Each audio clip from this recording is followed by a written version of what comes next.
Hello, my name is Isaac. I'm very excited to be presenting to you guys today. I'll be talking a little bit more about the Navajo Nation and kind of where they came from, a little bit more about their culture, their background, and really their involvement with the U.S. and kind of how their communication and what that has to do with the U.S. and stuff like that. So we can kind of jump right in. It's kind of the way that I like to explain is it's really an intercultural communication presentation to help us understand a little bit more about the Navajo Nation. So without further ado, one of the first things that I want to talk about, one of the main points, is kind of the historical foundation. And so basically the origins of the Navajo Nation really started in the 1300s. The Diné people migrated to the Four Corners region, which is, when we're talking about the Four Corners region, we're talking about where Colorado, Utah, Arizona, and New Mexico actually meet down there. And so that's the Four Corners where they meet together, where rich oral tradition as well as clan system was established. And then in 1864, there was what they call the Long Walk, and so the Navajos were forced to walk a few hundred miles, about 300 miles, to Bosque Redondo, which is really a defining trauma experience for the Navajo people and for those people that needed to march the 300 miles. And then just a few short years later, in 1968, you have the Treaty of Peace, also known as the Treaty of Bosque Redondo. And so this allows the return to Diné, and the Navajo Nation is formally recognized. And so I know obviously that's in 1968, but then in 1942 through 45, which I know those dates probably seem pretty familiar. A lot of people know that obviously as World War II, and this is more of a famous time when people started to recognize the Navajos.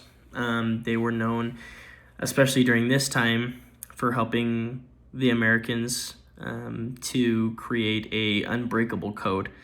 They were trying to help out in that aspect, and they created one of America's greatest military secrets, which then kind of takes us to today and sovereignty. And they have one of the largest reservations in the U.S., which is about 27,000 square miles.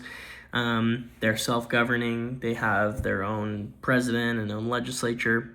So, which kind of rolls us into the second point, which is a lot about kind of their culture and who they are as a tribe. They've got about 173,000 enrolled tribal members, which is actually the largest in the U.S.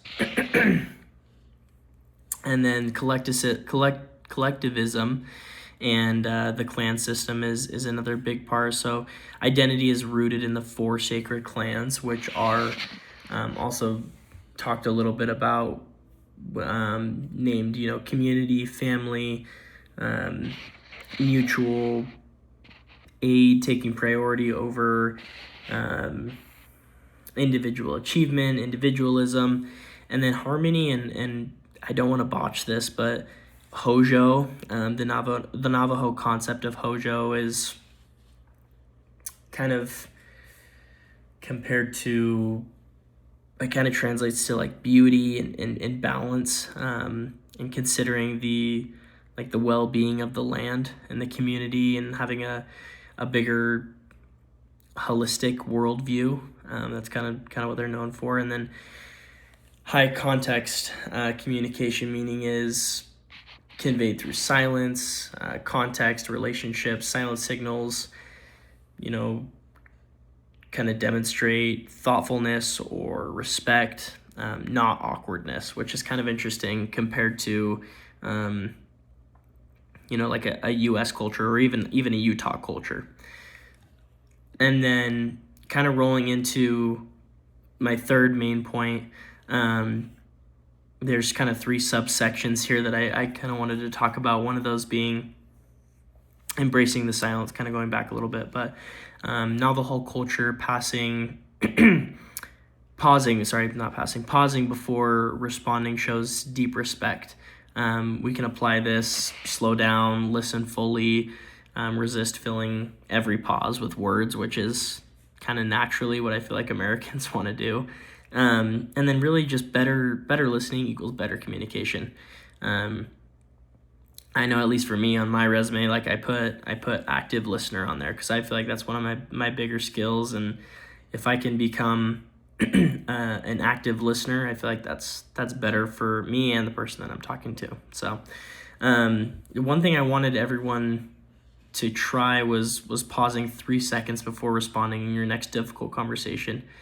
I know, I'm married, and I have obviously difficult conversations with my wife sometimes, and so even just this past week when I've been trying to go over a little bit more of this presentation, I've been trying some of these things, and that's been one that's been a really cool experiment for me and my wife to try.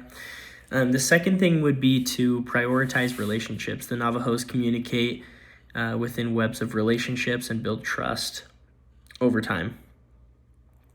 So effective communication is not just information transfer, it's relational. Context and connection matter more than just the message itself. So another thing I think would be cool to try is investing in understanding who someone is before assuming what they mean. And that can be, I feel like that kind of has a deeper meaning to each and every single individual. So, which kind of takes us to our third part, just thinking collectively. And so Navajo's decision-making considers communal impact, not just personal gain. As communicators, broadening our lens to ask, how does this affect others and the people that I'm talking to, leads more to ethical, effective leadership. And one exercise you can try with this is shifting your framing from what do I want to what does the group need, or what does this other individual that I'm talking to or communicating with, what do they need?